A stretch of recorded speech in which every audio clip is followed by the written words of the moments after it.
Welcome to another episode of After All. It is just after midnight here in the Cuneo house, and I've been trying to get ready for days for church. We're starting back up, if you haven't heard, on Sunday, which is today, because that's when this will air. So you just missed it, or you were just there? I don't know which one, but it's exciting either way. Anyways, I do have an announcement for you guys, and it's not like the best announcement. It's a little bit of a bummer. We are not going to be making it to summer camp in July like we planned. Sorry guys, it's canceled. So I just found out a couple days ago. I've been trying to figure out what's happening instead, and wanted to make sure I had that figured out before I told you. So there you go. There's your announcement. No summer camp. But there is instead a much cheaper camp coming up in October. We're calling it weekend camp. We're going to head up to camp on a Friday and come back on a Sunday, and it's only $220, but if you sign up now, we'll give you $20 off. So $200 for camp instead of $385, which is, it's a good deal cheaper. Anyways, it's at the same place. It's going to have the same kind of stuff. It's going to be tons of fun, and it won't be quite as hot. So that's good too. Anyways, go sign up if you have the money now, or talk to your parents if they haven't heard about it. We tried to email all of them on Friday, so they should have that in their inbox. But you can find out more about camp by going to ccchico.com/MSWC. It stands for Middle School Weekend Camp, so MSWC. I cut my own hair. You guys can tell me what you think in the comments. It's pretty terrible if you look close, so don't look too close. I'm gonna have Emily fix it up soon. Alright guys, your challenge this week is a tough one. You've got to find a Bible verse and find one that talks about the gospel. There's lots of good choices. You can even use your parents or Google for some help on picking out the verse. But find one that explains the gospel or a part of it, and then I want you to make a video, just like this one right here, right now, where you share the gospel by reading that verse and then explaining it. Just as simple as that. Share the gospel by reading a Bible verse and explaining it into a camera. Send us the video. That's your challenge.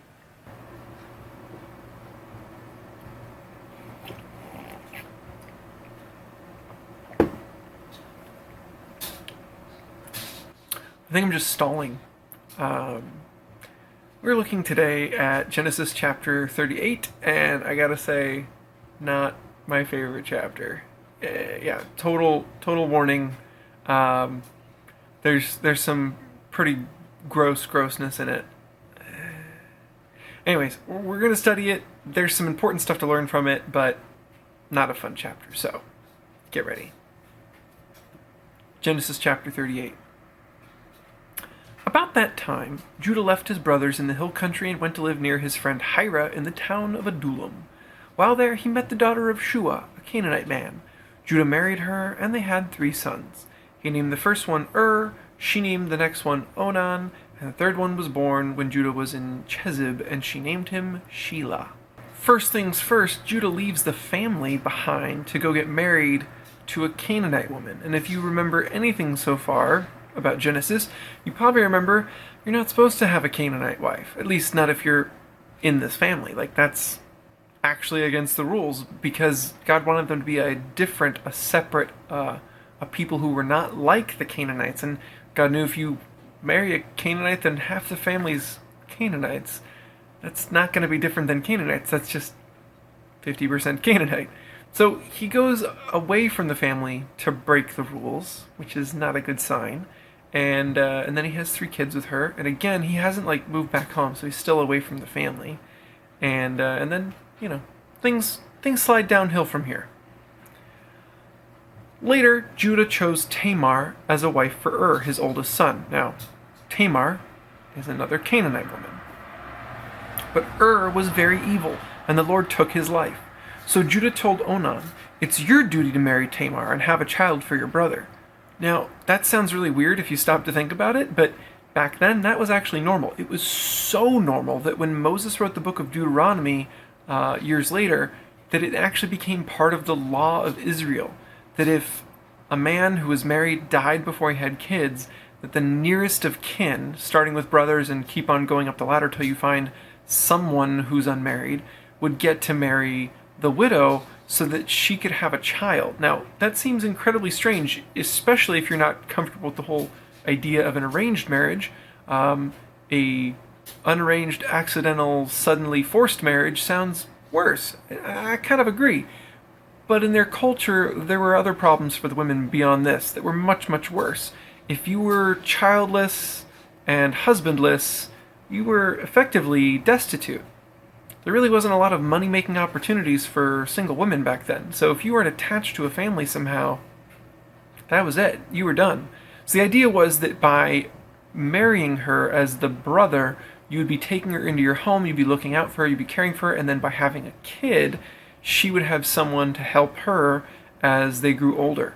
So it was intentioned to help the woman, but that doesn't mean everyone likes this. That doesn't mean it's a good idea. It's the best thing they had, an answer for the society they were living in. Again, not perfect, but they were choosing the lesser of two evils, I guess. It doesn't make it not evil, but whatever. This isn't the bad part. The bad part's still coming. Onan knew the child would not be his. This is, brother number 2 who's now being forced to marry her. And when he had sex with Tamar, he made sure that she would not get pregnant. The Lord wasn't pleased with Onan and took his life too. So that's brother number 1 dead because he was evil and God took his life, and brother number 2 dead because he's evil and God took his life. Apparently these brothers are not that great. So this tells you a little bit about the family. I don't know how much you want to start blaming this on the parents, but 2 out of 3 brothers, not so good. We're going to see Judah, serious faults in the same area, so I'm thinking like father, like son. That seems to be the case here. Judah did not want the same thing to happen to his son Shelah, and told Tamar, "Go home to your father and live there as a widow until my son Shelah is grown." So Tamar went to live with her father. Now this does make sense. It's the 3rd brother, so he's obviously younger than the other 2. Judah's saying he's too young. Now, again, no ages are actually given here, so we just kind of have to make some assumptions about the differences in everyone's age.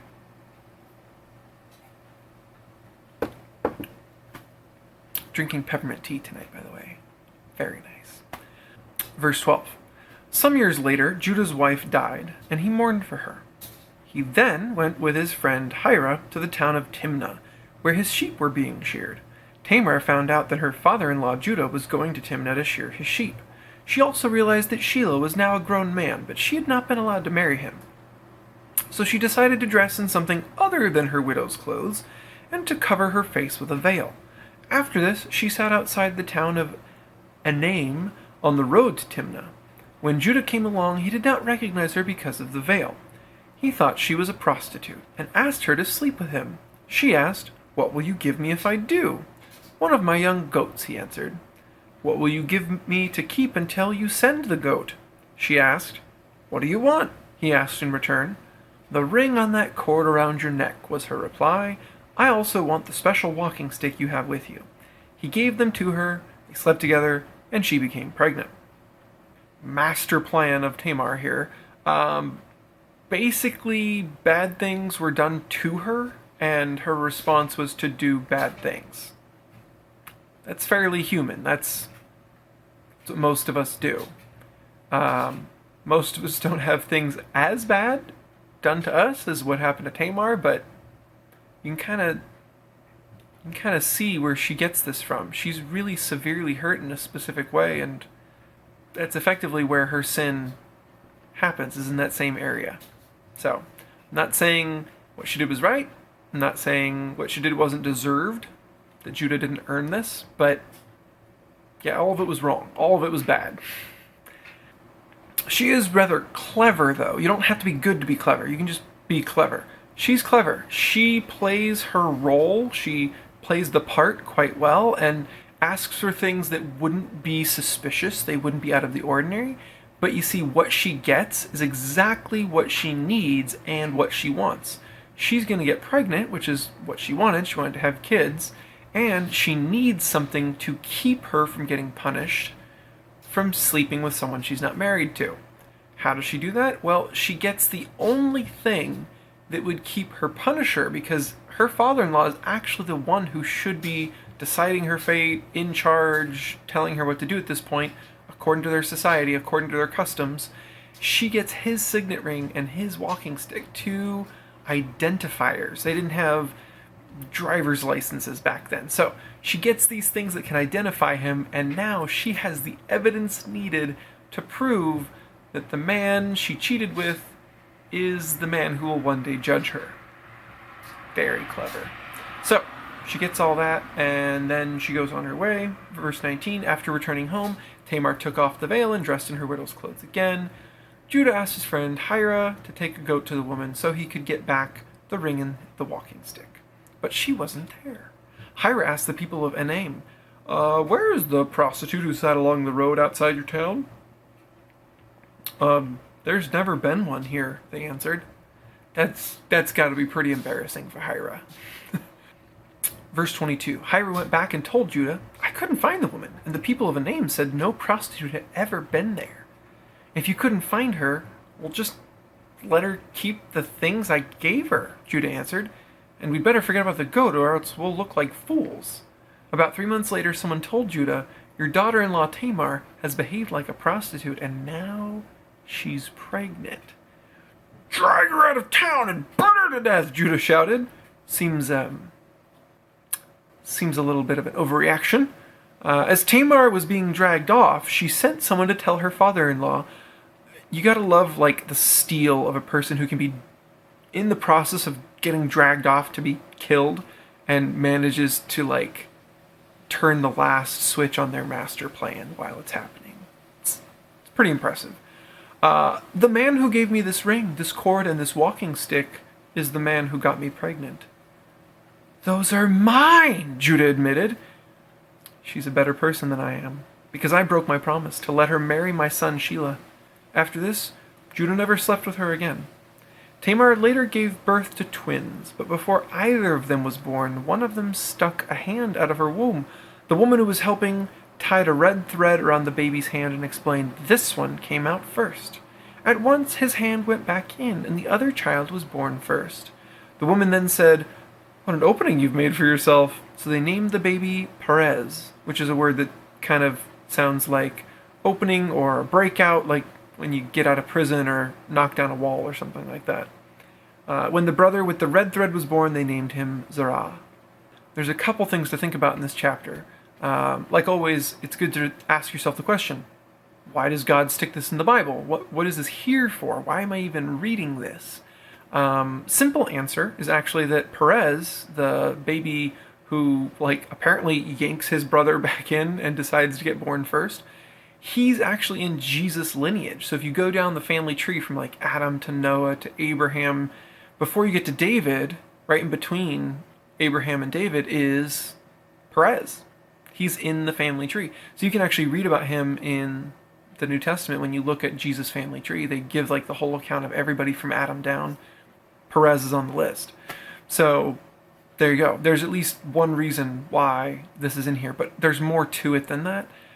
If you're reading through the whole book of Genesis, you start to see the progression from Abraham, the guy who God makes the promises to, this is going to be your land, you're going to be a nation. Those are, it's where the promises originate. And as you transition from that to the actual nation of Israel, right around this period that we're reading about, you start to see, like, this slip up that occurs where God says you're supposed to be separate from the Canaanites, you're supposed to be different from the Canaanites, you're supposed to be apart from the Canaanites. And at this point, the family's starting to intermingle with the Canaanites. And if something doesn't happen, if something doesn't change this, they're just going to become one thing. And no more family of distinction. No more family that's set apart, that follows after God. And obviously you can see that with this sort of slipping on the rules, slipping on the who you should and shouldn't marry thing, you see there's more slipping going on. They're slipping in bigger ways. They're slipping in just what's right and what's wrong. What you should do and what you shouldn't do. What's good for people, what's not good for people. How do you love people? How do you use and abuse people? If they're going to slip in these moral ways, then obviously God's got to do something. And what's so interesting is God's plan was put into place last chapter, and he's about to share it with us in like a couple chapters. But right here, he pauses. So everything plan wise is happening basically with Joseph. Joseph is the plan, but we've paused from Joseph. That's where we were last week, that's where we'll be next week. This week, we're pausing. Why? Because we're looking at why the plan is even necessary. And what the plan is effectively God's going to take that people, that family, Abraham's descendants, all of Jacob's kids, he's going to take them out of Canaan, out of the place where they are having problems, out of the place where they are intermingling slowly but surely, and he's going to take them off to somewhere else, preserve them apart, take them away from all the influence and all the temptation that's just destroying them. And God's doing this through Joseph. And when you know that, then you start to see things like last week where Joseph gets sold as a slave as part of the plan. It's not such a life-ending sort of life alteration. You start to see these life-altering moments, like in Jacob's kids' interactions where they sell their brother as a slave, as not the worst thing that could possibly happen, because instead it's part of saving the family. Like, selling your brother as a slave shouldn't be part of saving the family, and no human can actually come up with a plan where that's good, but that's the beauty of what God can do. He can take the ugliest, worst things in us, the ugliest, worst things that people do to us, that we do to other people, and he can take those and he can actually find a way to make that into something good. And it's so impossible to see it when it's happening, but we get to see it when it's done. And so that's what we see with Joseph's life. The worst things happen to him, and it gets used for good. And then with Perez, you see, 2 generations of husband-wife relationships that are not quite right. This, father-in-law, daughter-in-law relationship that's so not right. And yet Perez is now going to be in the lineage of Jesus Christ. He's in the lineage of King David. Like, God has a plan to use this family despite the bad. And when he uses them, it's good. It doesn't matter what other things they get wrong. And that's good news, because there isn't a family that's all good. There isn't one. None of us are in a family of perfect people. None of us are in a family of everyone does exactly what they should do. Now, maybe we don't do the same wrong things, the same bad things that we see here in this chapter, but we all do things we shouldn't do. And so to think that God can use people at the darkest moments, like we read here in chapter 38, makes you realize, well, then maybe he can use my family in our darkest moments. And maybe when the worst things happen to us, or we make a mistake and we do the worst thing, that God has grace for that too. Be reminded that in 38, God gave grace to a family that did everything wrong. Even the hurt people who were the victims at the start of the story end up doing something wrong by the end of the story. God uses that family. So don't count your family out. Don't ever look at someone in your family and write them off and say, they're too evil, they're too wrong, they've hurt me too much. God could use them too. As wild as that might seem, as crazy as that might sound, God can. And I don't know how, I don't know when, but I know God is able. I've seen him do it before. So keep your faith in him and ask him what's coming next, because really he's the only one that knows. And as this world gets crazier and crazier, you need that more and more. So go to him, talk to him, bring up those concerns you have of, my family is doing this, or my family says this, or my family thinks that, or my family already did this, and I can't stop it now, it already happened. And go to him. And if you want to talk about something like that, then, call me, talk to me, text me. If you need to talk to Emily, then ask me what her number is and I'll get it to you, okay? But just know, God's with you and he can use this, whatever it is. All right, let's worship.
my song join the one who never ends, because he lives.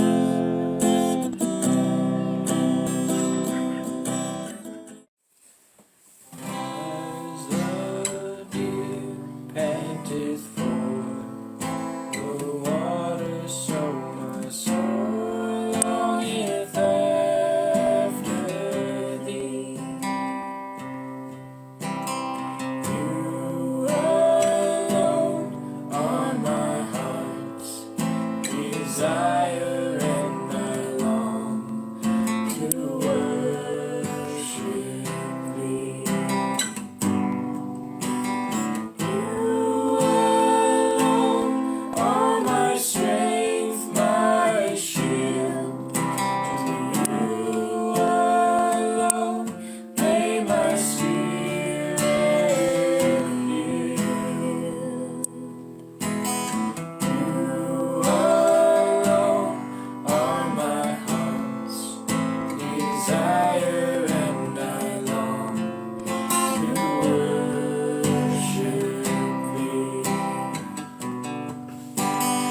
You're my friend, and you are my brother, even though you are a king. I love you more than any other, so much more than anything.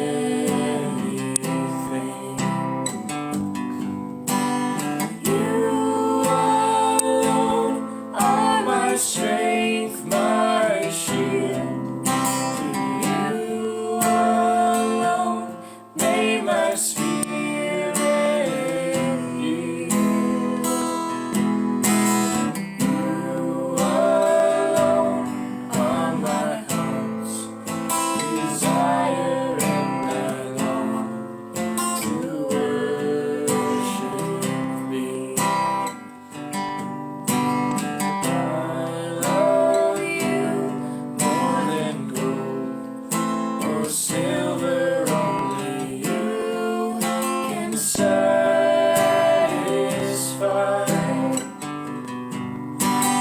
You alone are my joy giver, and the apple of my eye. You alone are my strength, my shield. To you alone may my spirit yield. You alone are my heart's desire, and I long to worship thee.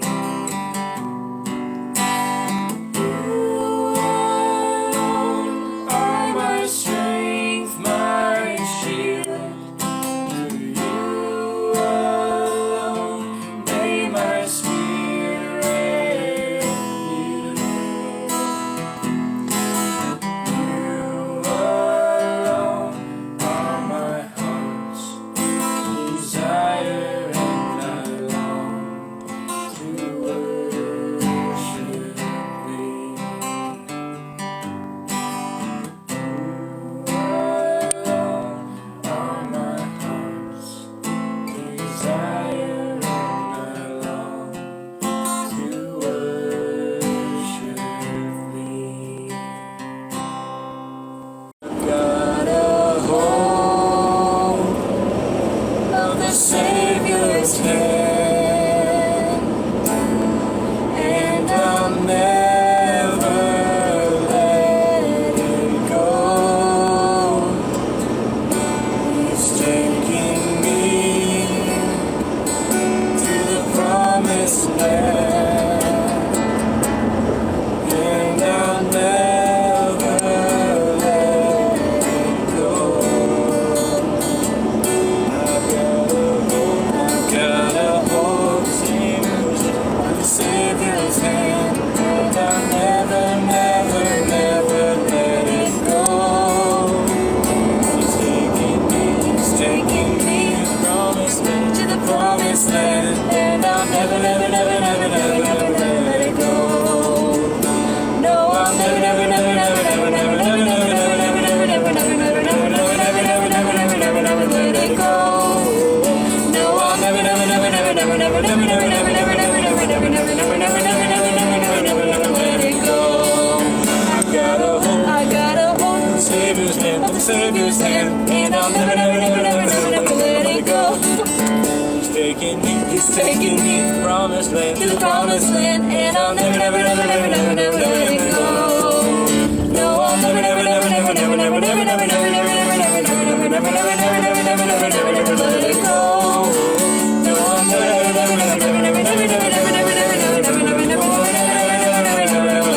I know I already said it on Wednesday, but, I figured some of you guys miss Wednesday. We're going to keep doing After All until we get to have youth group again. So, I don't know how long that is. Sorry, I wish I knew more.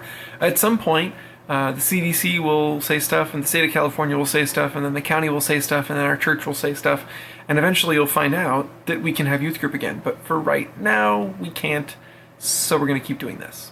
Anyways, I love you guys. That is it for this afternoon. I will see you on Wednesday at the next episode of After All. Bye.